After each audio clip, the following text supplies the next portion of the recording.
So, our submissions. Ashley has The Avengers. Michael Gordon has a film that, if you ask hardcore Batman fans, is actually one of the best Batman films that's been released. People just don't think of it because it's animated, but it's Batman the Mask of the Phantasm. Interesting. Which is a really, really good movie. I don't know if I've seen that.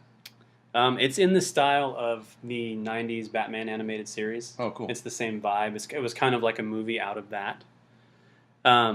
Zack Linton has X2, X-Men United, which I think would also be way up there on the list of X-Men movies for me. Ben Coberly has one that I've seen a lot of love for. I think it might be on your list, but The Rocketeer. Yes, it is on my list. Yeah. It's a really good movie. I love that movie. Cover your ears. Matt Kressel has Logan.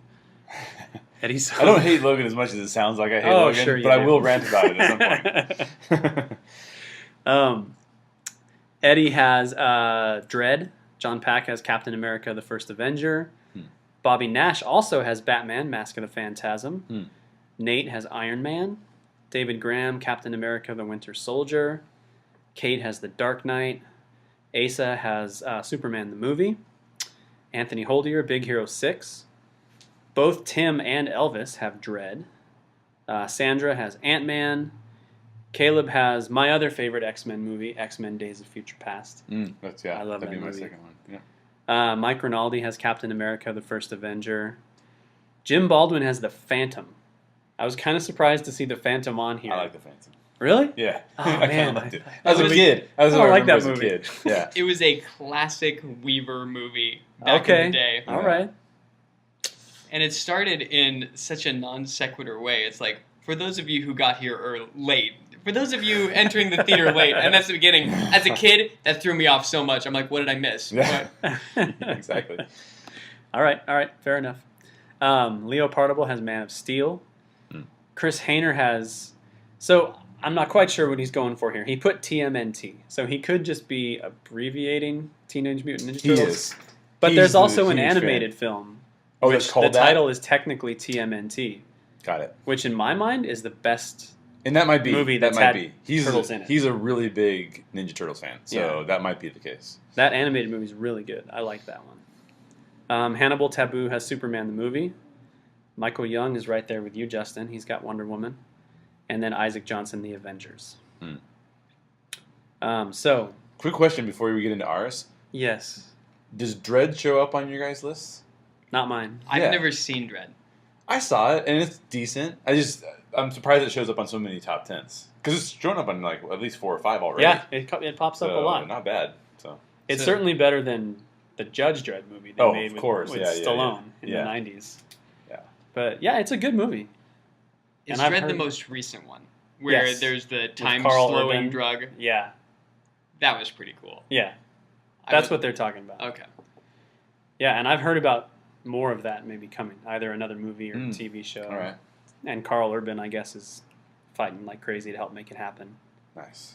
So, Jay, what's your number 7 film? Number 7 is Batman Begins. Okay. Yeah. I mean, it's a fantastic film. Excellent case study for what does it look like to have corruption, what does justice mean, what does fear mean, and how do those things combine together and motivate people. We went into it in a lot of depth in our podcast on it. So you can go back and search our website for Batman Begins and find it there. Justin? I haven't listened to that one yet, but it's one of the best origin stories that has been put to film so far.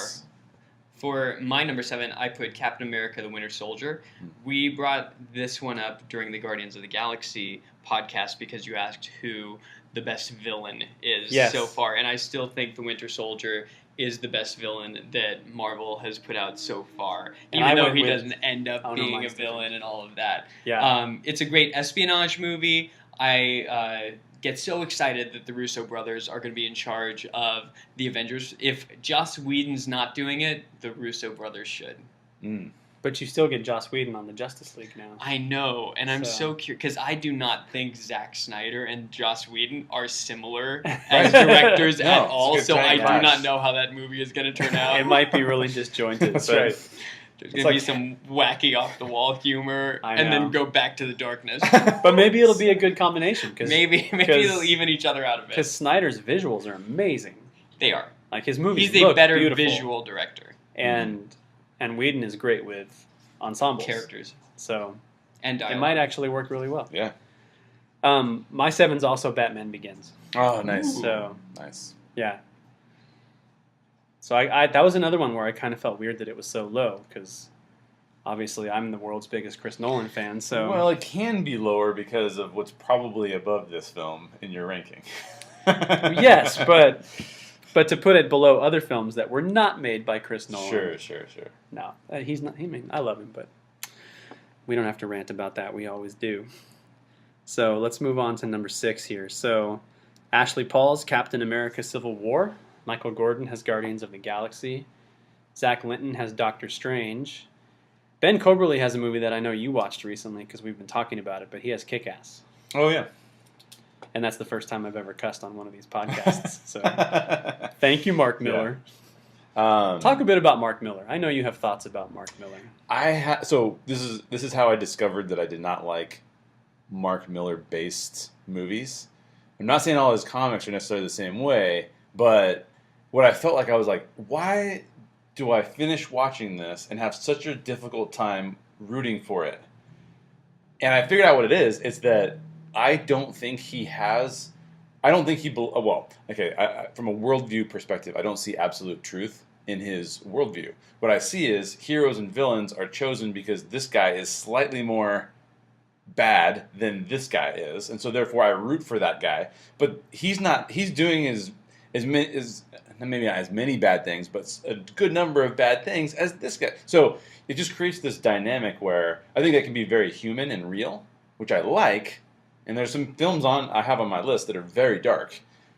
But it also creates this dynamic where it's like, well, I'm rooting for this guy, but I don't think that person believes in absolute truth. I think he just wants to win. And now it's who wins, this one versus this one, and I'm just rooting for a winner as opposed to I'm rooting for somebody who's fighting for justice or truth or hope or whatever it is. So contrast it with like a film like Wonder Woman, and there's where you start to see the differences, I think, for Mark Miller-based works. Yeah, I feel like you see it in Kick-Ass, you see it in Wanted. You absolutely do. But you see, he's Kingsman, also... I think you see it in Kingsman. Kingsman. Yeah. It seems like he's also just trying to get away with stuff. Like, yeah. Like, how far can I push the envelope? Right. I haven't read Chrononauts. I don't know if it's the same way. I haven't read it in a while now. I want to reread it now. So I don't remember much envelope pushing. It's just very playful, it felt like. Okay. But Kingsman didn't make my top 10 list just barely because he pushed that envelope. And I feel like I'd have to say, oh, but there's these other things about it that I don't like. And I just didn't want to explain it. But it has some super fun action in both of those movies. Yeah. That's true. That part I do agree. I think so. Let me just say this, though. He's incredibly creative so that when the films are made about his works, they are very entertaining. It's just that I have a hard time leaving the theater going like, I'm on board with that worldview. Yeah. I leave usually saying like, what in the world was that about? Yeah. So. Yep. Okay. So going back to our lists, Malachi Ward has Scott Pilgrim vs. the World. Cody Sherer has Iron Man. Matt Kressel has Batman, the Keaton film. Eddie has Captain America: Winter Soldier. John Pack has Superman 2. I think that's the first time that one's popped up, but that's a great movie. Bobby Nash has...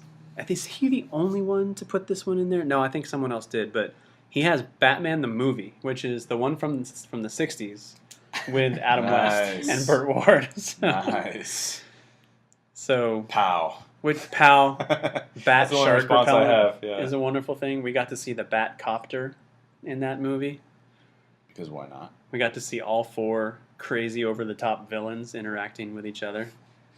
So, that's a fun movie.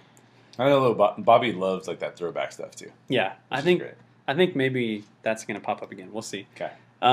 Both Nate and David have Wonder Woman at number 6. All right. Cate has The Avengers. Asa has Iron Man. Anthony Holdier, again, Wonder Woman. Tim Posada, The Avengers. Elvis, we have another Mask of the Phantasm. Batman Mask of the Phantasm. Sandra has Guardians of the Galaxy Volume 2. Right. Caleb, Iron Man. Mike Rinaldi, Spider-Man 2. Which is, Spider-Man 2 is kind of regarded as the best Raimi Spider-Man film. Is that true? Yeah, I've heard that from people. I don't like any of them, so I don't have the context. But did you like Homecoming? Yeah, no, I don't like any of the Raimi Spider-Man films. Got it. Yeah, I loved Homecoming. That was my favorite Spider-Man film, I think. I still gotta see that. Yeah, you do. Slacker. I know. Jim Baldwin has Deadpool, which we've talked about Deadpool before. You and Tim did an episode on Deadpool. Yeah. I haven't seen Deadpool. I was gonna say I'm the one person that hasn't seen it, but we're the two. We're the two people that haven't seen it. Because that's just not my thing. Like, I'm fine with people satiring comics and making fun of comics and stuff like that. And even with Ryan Reynolds getting his chance to stick it to the movie studios and stuff like that by finally getting his movie made. But I just don't care. My quick take on Deadpool, and I actually got to see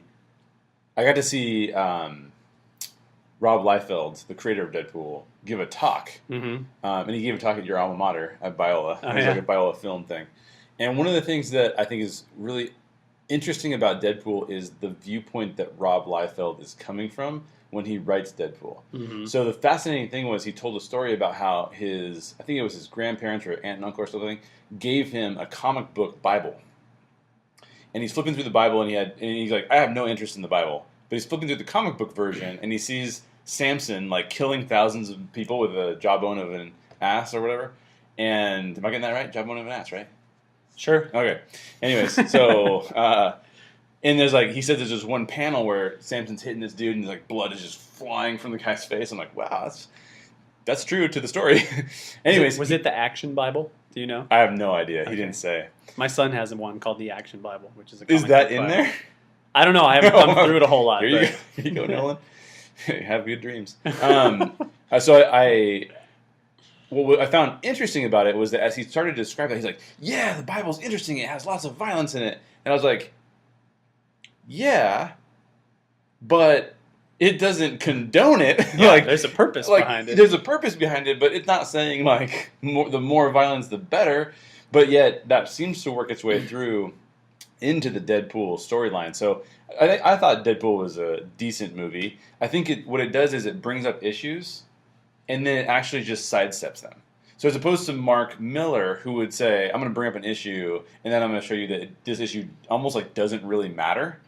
Deadpool says, I'm going to bring up the issue, it probably does matter, but I'm going to ignore it right now. I'm not, because the world's too heavy for me and I'm just going to go to jokes instead. Which I think is fascinating. So that's all I have to say about Deadpool. It does not make my top 10, but yeah, I'm just frustrated that they're going to bring Cable into a Deadpool movie. Oh, because I love Cable as a character, and I think Josh Brolin looks really cool as Cable. But he looks way too small, though. Yeah, well, you know, Cable's like a giant dude. But that's only because Rob Liefeld doesn't know how to draw a human being in proportion. Fair enough. Another thing that's always bugged me about Deadpool, not to rant on it too much, but when you saw Rob Liefeld talk, did he at all admit to ripping Deadpool off of Deathstroke? No. I mean, that wasn't the purpose of his I've heard that he admits to that. Oh, okay. Because it is, like, Deadpool is, if you look at Deathstroke, which is a character from DC, right, who's been around longer, very similar. They're very similar. They're both assassins, their whole faces are covered, masks, they carry weapons and everything. And what's Deadpool's real name? Do you know? Wade Wilson. Deathstroke's real name is Slade Wilson. That's actually really funny. Yeah. Anyway, back to the lists. Yes.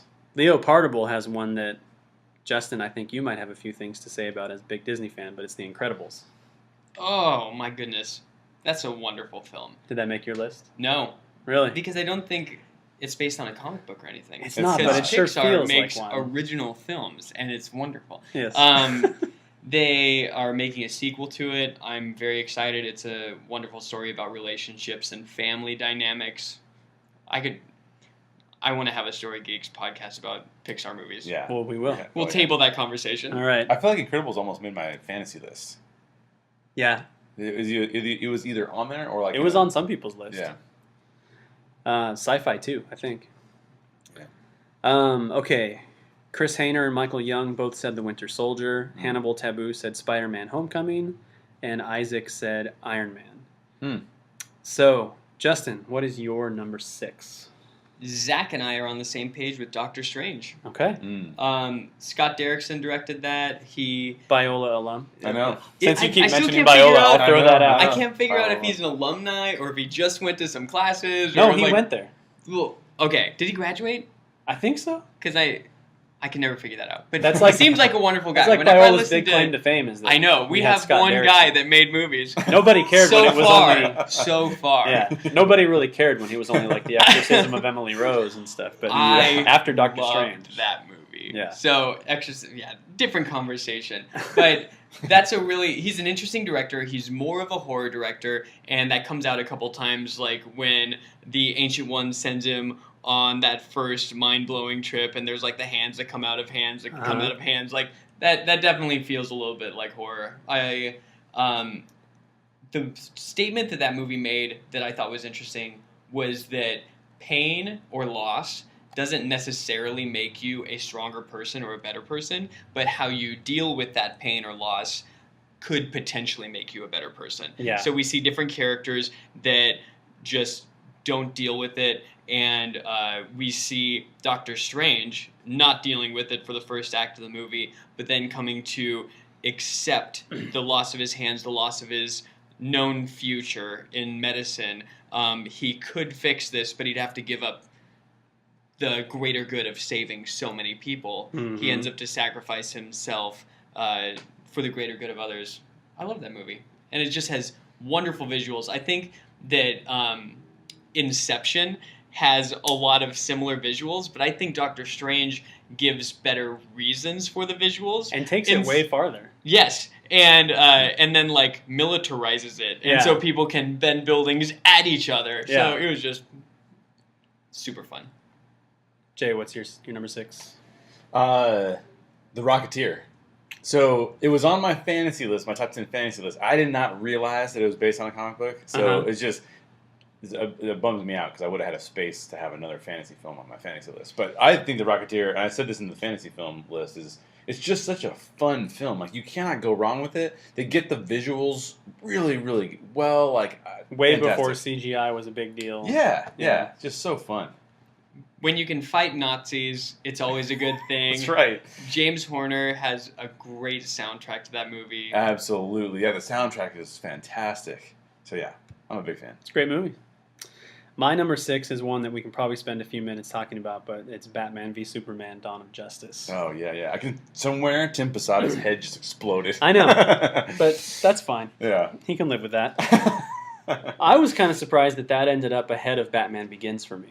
I think that's what I was talking about. That too.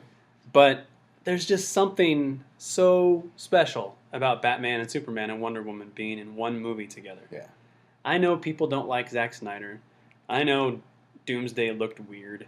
Yeah. I know there's a whole lot of destruction. Not as bad as Man of Steel, but a whole lot of destruction. I know people hate the Martha thing, Yeah. But I don't care. I just love it so much. It's so much fun for me.